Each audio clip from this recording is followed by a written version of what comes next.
والعاقبة للمتقين ولا عدوان إلا على الظالمين وأشهد أن لا إله إلا الله وحده لا شريك له ولي الصالحين وأشهد أن محمدا عبده ورسوله وصفيه من خلقه وخليله سيد الأولين والآخرين اللهم صل عليه وعلى آله وصحبه ومن اتبعهم بإحسان إلى يوم الدين أما بعد أحبتي الكرام. On a commencé la semaine dernière une série de discours qui a pour objectif de présenter l'islam, de raffermir le cœur des musulmans et de montrer aux non-musulmans la beauté de l'islam. Pourquoi?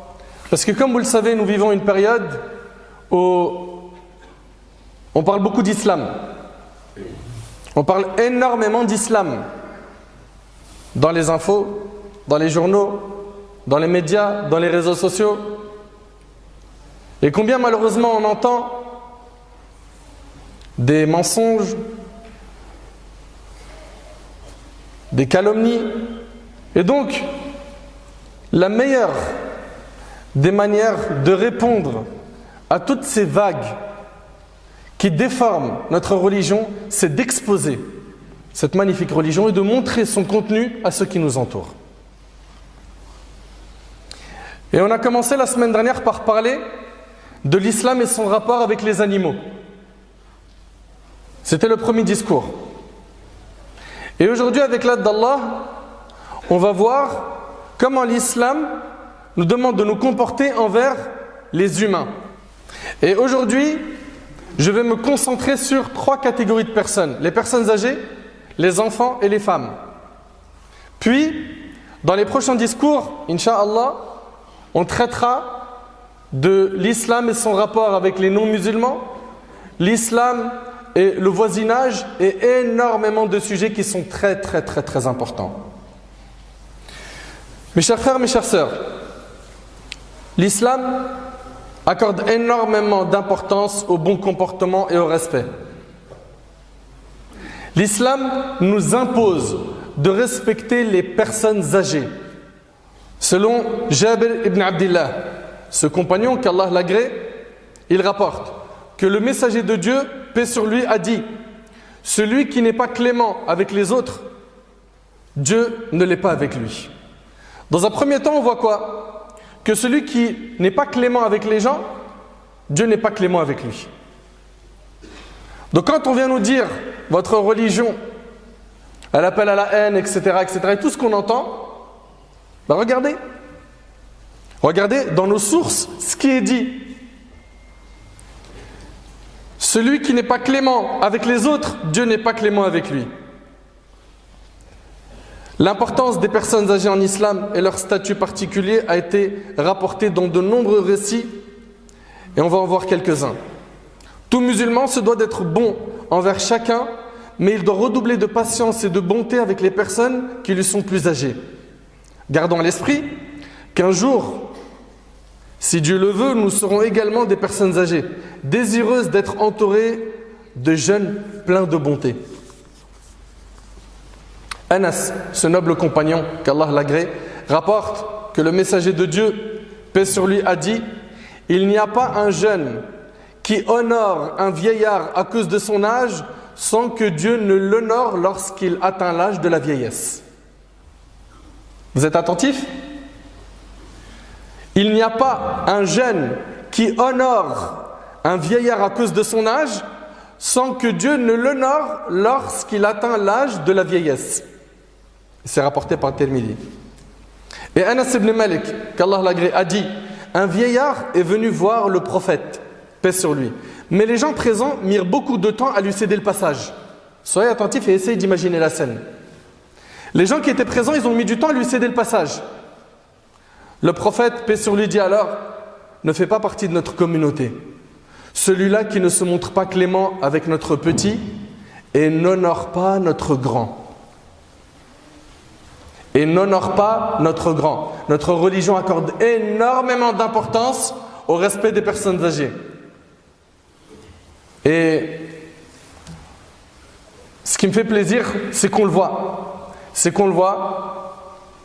Ça existe, ce comportement qui consiste à quoi? À être respectueux envers les personnes âgées. Mais il faut faire beaucoup plus d'efforts dans ce sens. Quand tu es dans les transports en commun et que tu vois une personne âgée qui est debout, peu importe sa couleur, son origine, peu importe sa religion, laisse-lui ta place. Et rappelle-toi que notre prophète, il a dit, paix sur lui, toute bonne action est une aumône. Toute bonne action est une aumône. Je vous pose une question, tenir la porte à quelqu'un, c'est une bonne action ou pas?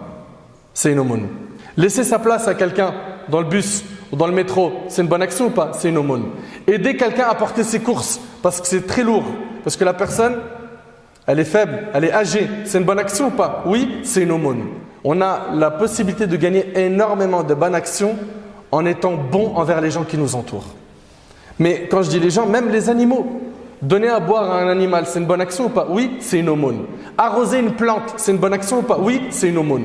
Vous avez vu dans notre religion comment on peut gagner plein de bonnes actions? Et comment notre religion, elle insiste et elle incite sur le fait d'être bon, de propager le bien. Donc mes chers frères, mes chères sœurs, gardez en tête que notre bien-aimé, notre prophète, paix sur lui, il a dit, ne fait pas partie de notre communauté celui-là qui ne se montre pas clément avec notre petit et n'honore pas notre grand. En islam, nous devons aussi agir envers nos parents avec une compassion illimitée. Vous écoutez attentivement? J'ai dit une compassion illimitée. En nous rappelant que lorsque nous étions petits et faibles, ils nous ont préférés à eux-mêmes. Ils ont sacrifié leur nuit pour nous, leur confort pour nous, leur nourriture pour nous. Les mères sont particulièrement honorées. Quand les parents atteignent un âge avancé, ils sont traités avec compassion, gentillesse et désintéressement. En islam, servir ses parents est le deuxième devoir en importance après la prière. Et c'est leur droit de l'exiger. Il est considéré comme méprisable de manifester de l'irritation envers les personnes âgées lorsque, sans que ce soit leur faute, elles deviennent difficiles. Et vous le savez, que la personne, quand elle grandit en âge et qu'elle vieillit, il arrive souvent que son caractère devient difficile à supporter. Et bien c'est là où il faut faire beaucoup plus de bien qu'avant. C'est là où tu dois faire tes preuves. Et ne fais pas comme certains. Viens, voilà la direction, maison de repos. Allez, je te ferai des coucous de temps en temps. Non. C'est pas comme ça que tu vas lui rendre tout le bien que tu as reçu. Toi, c'est à ce moment-là que tu dois faire tes preuves. Oui, mais j'en suis arrivé à un stade où, excusez-moi, voilà, ils font leurs besoins sur eux. Oui, ben c'est là que tu dois être présent. C'est là où tu dois être doux, bon, patient, plein de miséricorde. Mais est-ce que tu as oublié quand tu étais petit? Combien de fois tu as été changé par ta mère, par ton père? Et ils faisaient ça avec amour. Ils étaient contents. Quand tu mangeais, ils étaient contents. Quand tu faisais tes besoins, chaque moment de ta vie où tu grandissais, tu évoluais, tu commençais à marcher, tes premiers mots, ils étaient super contents de te voir évoluer. Et toi, d'un seul coup, tu veux t'en débarrasser? Ça, c'est pas dans notre religion. Cela ne fait pas partie de notre religion. Notre Seigneur nous dit dans le Coran, et ton Seigneur a décrété, n'adorer que lui et marquer de la bonté envers les pères et mères. Si l'un d'eux ou tous deux doivent atteindre la vieillesse auprès de toi, alors ne leur dis point fi. Ça veut dire quoi? Ça veut dire que ton père ou ta mère ou les deux ont atteint la vieillesse, ne leur dis pas juste ça, non, tu n'as pas le droit de le faire. Et ça, c'est un ordre coranique. Voilà à quoi appelle l'islam. Tu vas prendre sur toi. C'est à toi de t'adapter à eux. Tu vas patienter. Si tu vois quelque chose qui te déplaît, c'est dans le dialogue doux et pas dans le bras de fer. Et ne les brusque pas, nous dit notre Seigneur, mais adresse-leur des paroles respectueuses et par miséricorde abaisse pour eux l'aile de l'humilité. Sois humble envers eux.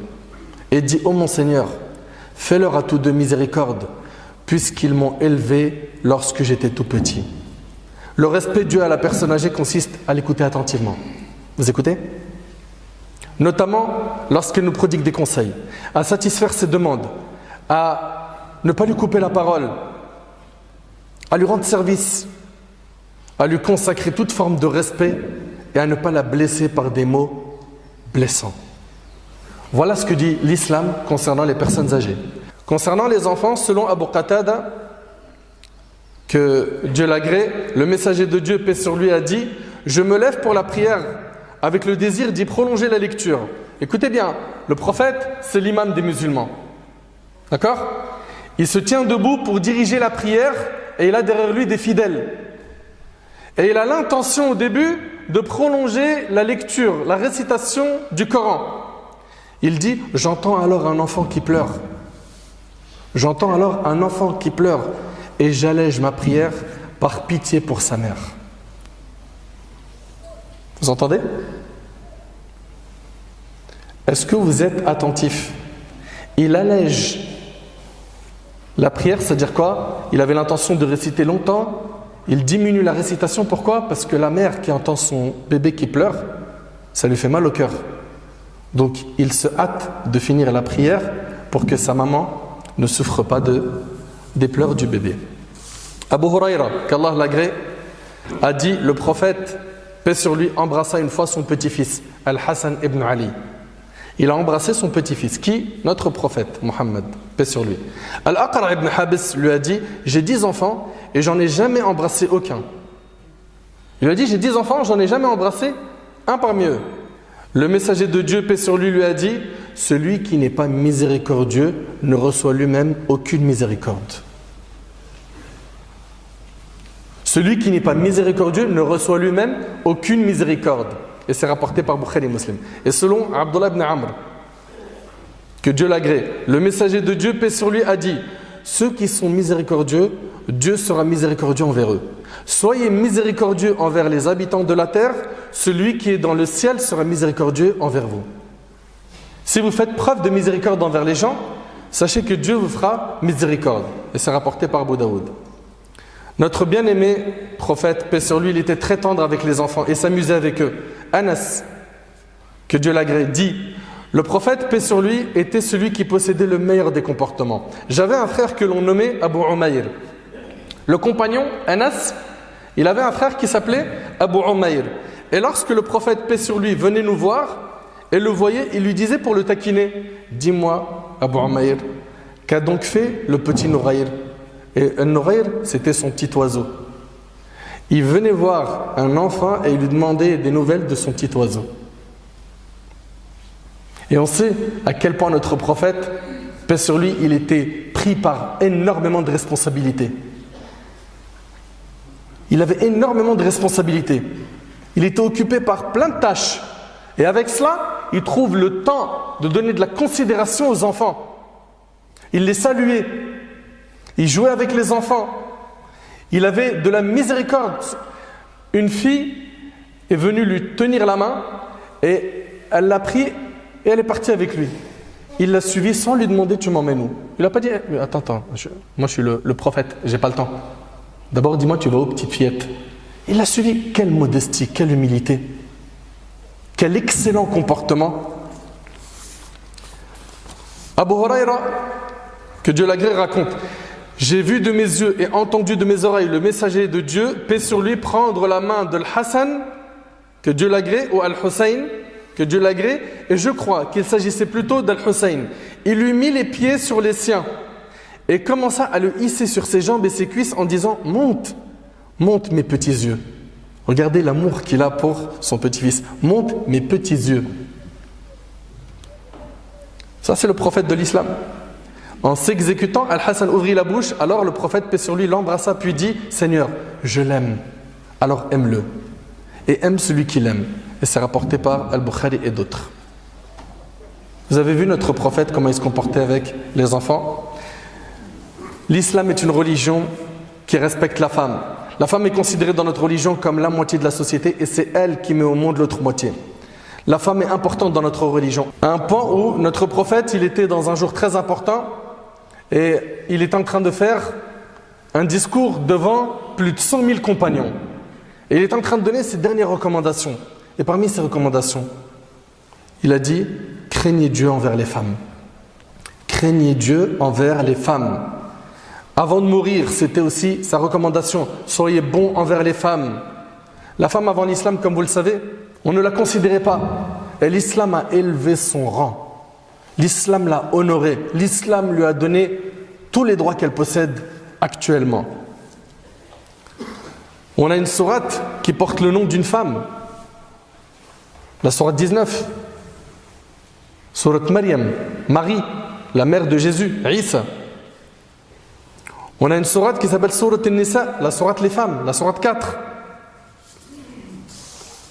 L'islam a honoré la femme en tant que mère. Selon Abu Huraira, ce compagnon, que Dieu l'agrée, il rapporte, un homme vint chez le messager de Dieu, paix sur lui, et lui a dit « Ô messager de Dieu, quel est celui qui mérite le plus que je lui tienne compagnie? Qui est la personne qui mérite le plus que je lui tienne compagnie ?» Il a dit « Ta mère ». Il dit « Qui encore ?» Il lui a dit « Ta mère ». Il lui a dit « Et qui encore ?» Il lui a dit « Ta mère ». Il lui a dit « Et qui encore ?» Il lui a dit « Ton père ». 3 fois la mère et 1 fois le père. La mère, c'est celle qui a connu la grossesse. La mère, c'est celle qui a connu l'accouchement. La mère, c'est celle qui a connu l'allaitement. La mère, c'est celle qui a sacrifié ses nuits pour le confort de son bébé. La mère, l'importance de la mère. On voit ici que notre prophète, paix sur lui, il parle de la mère en disant 3 fois la mère et 1 fois le père. Après la mère, sachez que la tante a elle aussi une grande place. En effet, la tante maternelle dans notre religion est traitée au même titre que la mère, comme cela ressort de cette parole prophétique, la tante maternelle est comme la mère. Et c'est rapporté par le Bukhari. Donc on vient de voir la femme en tant que mère, en tant que tante, mais également en tant qu'épouse. Notre Seigneur nous dit dans le Coran, et comportez-vous avec elle, c'est-à-dire avec vos épouses, d'une manière bienveillante. Vous entendez ce que le Coran nous demande? Donc quand on entend aujourd'hui qu'il y a de la violence dans les couples, quand on entend qu'il y a un mauvais traitement dans les couples, et attention, des fois il y a de la violence du côté de l'homme et des fois c'est du côté de la femme. Et des histoires, je peux vous en raconter un. Eh bien, qu'est-ce qu'il nous demande notre Seigneur? C'est de nous comporter avec bienveillance. Notre prophète, paix sur lui, il dit, le croyant qui a le meilleur caractère et qui est le plus doux envers son épouse compte parmi ceux dont la foi est la plus complète. Pour ce qui est de la femme en tant que fille, à l'époque, je vous ai dit, les Arabes, ils étaient mauvais envers les filles. Dès que quelqu'un avait une fille, c'était une honte. Ils ne voulaient avoir que des hommes, des garçons. À l'époque, ils ne voulaient que des garçons. Notre Seigneur, dans le Coran, il nous mentionne le fait d'avoir un enfant, une fille ou un garçon, en nous disant que c'est un don. Avoir une fille, c'est un don, c'est un cadeau. Et ça, c'est mentionné dans le Coran. Notre Seigneur nous dit, à Dieu appartient la royauté des cieux et de la terre, il crée ce qu'il veut, il fait don de fille. Don, c'est un don d'avoir une fille. Il fait don de fille à qui il veut et don de garçon à qui il veut. Ou bien il donne à la fois garçon et fille et il rend stérile qui il veut. Il est certes omniscient et omnipotent. Notre bien-aimé prophète, paix sur lui, il a dit, celui qui a entretenu 2 filles jusqu'à leur puberté, nous sommes, moi et lui, quand il viendra au jour de la résurrection, comme ses 2 doigts, l'index et le majeur. Celui qui s'occupe bien de ses filles. Et selon Aïcha, que Dieu l'agrée, l'épouse du prophète, paix sur lui, elle rapporte, le prophète Mohammed dit, paix sur lui, celui qui fut éprouvé par quelque chose concernant ses filles et qui ensuite est bienfaisant envers elles. Celles-ci, ses filles, seront un voile pour lui le protégeant du feu de l'enfer. C'est-à-dire il a des filles, il s'en occupe bien, il les entretient, il les éduque, il s'en occupe bien, elles seront pour lui un voile contre l'enfer. Pour ce qui est de la sœur, la femme en tant que sœur, selon Abu Saïd al-Khudri, que Dieu l'agrée, le prophète, paix sur lui, a dit, celui qui détiendra sous sa responsabilité 3 filles ou 3 sœurs, ou bien 2 filles ou 2 sœurs, puis se comportera bien avec elles en craignant Dieu, rentrera au paradis. L'islam a donc honoré la femme, contrairement à certains qui de nos jours l'humilient, qui de nos jours la rabaissent. Notre religion a honoré la personne âgée, a honoré les enfants, a honoré les femmes. Et concernant les non-musulmans, qu'a dit notre religion sur les non-musulmans? Ça, c'est ce qu'on verra lors de notre prochain discours, si nous sommes toujours en vie. J'implore Allah qu'il nous accorde une bonne compréhension de notre religion. J'implore Allah de nous pardonner nos manquements.